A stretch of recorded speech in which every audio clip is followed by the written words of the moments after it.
Good morning. So this is how you're going to add slides and continue to add slides, as well as interactivity. Yesterday we added these buttons, which go forward and backward. Today we're going to add an index. So I'm going to click on my top slide. I'm going to select New Slide. It's going to put it here. I'm going to change the text to index. And then I'm going to type down here, click on the link on the links to view my slides, my cartoons. I'm going to put all this stuff at the top.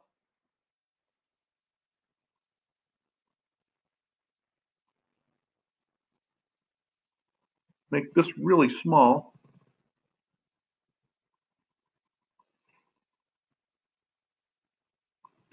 And then I'm going to see what I've got in here so far.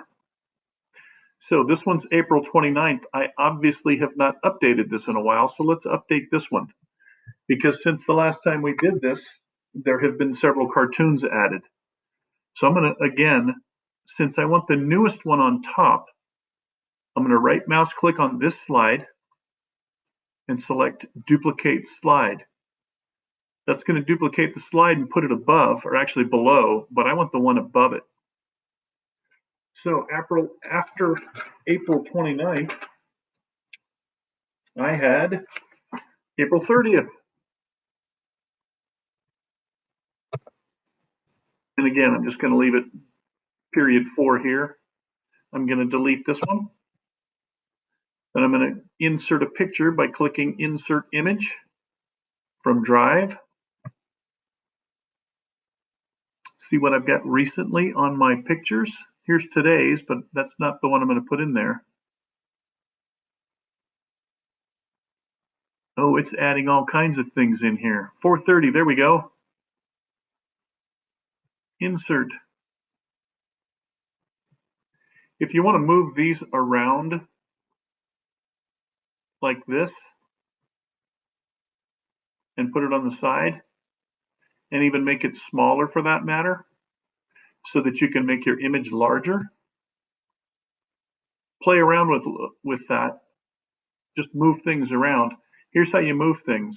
On the text box, you can't move it until you put the cursor up on that blue bar. I'm going to reduce this down. And I'm going to move this over here so it's not crowding this picture. It automatically creates the hyperlinks here, so I don't have to worry about that. But again, if you want to play around with this, make it a little bit larger. The other thing you can do is you can crop it. It's already cropped pretty close on the top, but there's a little bit of space on the bottom I can play with. After you crop it, you're going to want to click away from it, and then you can make it larger again. And remember to always hold the Shift key down when you enlarge. Otherwise, it will skew the image.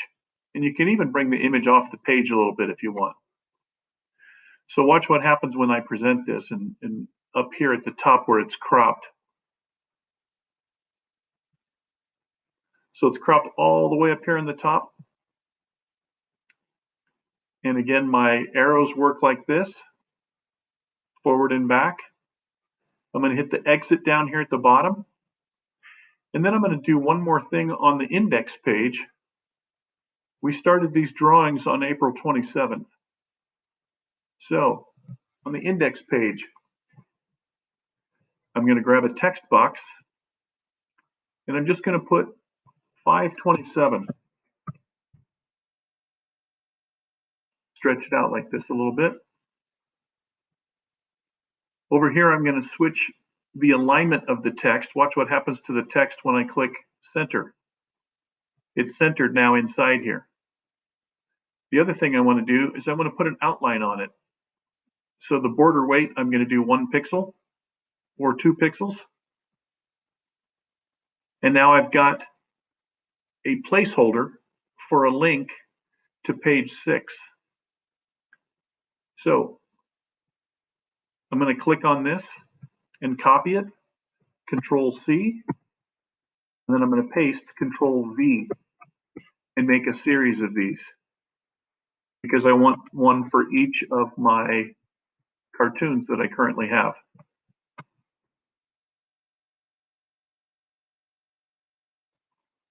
So I'm going to make this 28, 29, and 30. And I'm just going to keep making these as we go. I've only got up to April 30th so far, and actually that's 4/27, not 5/27. So let me change these. Just highlighting and changing them. And the last one is actually May 1st. So I'm going to do 501 on that. So very simply, this slide, slide number 6, April 27th, I'm going to click on this box, and then I'm going to click on the insert link. I'm going to click on slides in this presentation, and then I'm going to go down to slide 6. Notice it's got the date here also, so that's going to help me out when I start adding all these links.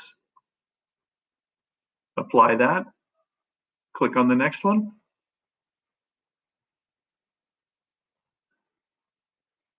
You can also right mouse click and select link. Slides in this presentation. This one's the 28th. It lets me go down there. Let's try this one more time. Let's do it the other way. Link. Slides in this presentation. Scroll down to the 28th and apply. 29th. Link. Slides in this presentation. 29th. Apply. I'll do these real quick so that you can see what the presentation is supposed to look like when I'm finished. Slide number 30 and apply. I haven't uploaded this one yet and a few of the other ones, but when I present this now and click on one of these, it's going to go right to the slide that I want to see. April 30th. Again, there's one thing missing from this presentation, and that's a quick way to get back to the index page. So here's what we're going to do. I'm going to tap the escape key. It's going to go back into edit mode. I'm going to insert a text box, and I'm going to call it index and center stack this one and add a 2-point rule to it. But since this is the index page, I'm going to delete it from here or cut it from here, Control X. I'm going to go down to this page and I'm going to paste it in here, Control V. And I'm going to move it over here next to my arrow. Then I'm going to add the hyperlink, slide in this presentation, index, slide number 2, and apply.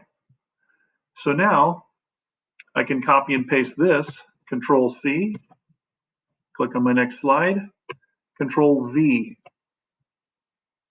Next slide, Control V, and so on. So now when I present this, anytime I click the index, I can go to my different slides. So I can either go forward and back, except that one's not working. 427, gotta go find out why that one's not working. So this one works. So I just have to go to this page and see why April 27th isn't working. So I'm going to escape here, go to 427, click on this arrow, and it does say previous slide, so I'm not sure why that's not working. I'll keep working on that, but this is how you add, again, more interactivity. There is one other thing I want to do. I'm going to select this, and also this one by holding the Shift key down, copying these two, and putting them on my index page. Now that was a ton of information to give you, but eventually we're going to have 30 or 40 images in here, depending on how many days there are left in the school year. So each one of these boxes is going to link to each one of your cartoons. This is serving two purposes. The first purpose is for me to very quickly check your work. The second one is, as I've mentioned before, wherever this slideshow is embedded in your Google site, all of these features will work. So, for instance, I'll show you in another video how this embedded slide presentation updates automatically every time you publish your Google site. So that's enough for today. This may take you a day or so to figure out. Remember, you can always pause the video and Alt-Tab to your other open applications. So however long it takes you to do that, probably not going to give you much more interactivity this week. And now we're going to start focus on updating the cartoons and creating cartoons that have color in them using Photopia.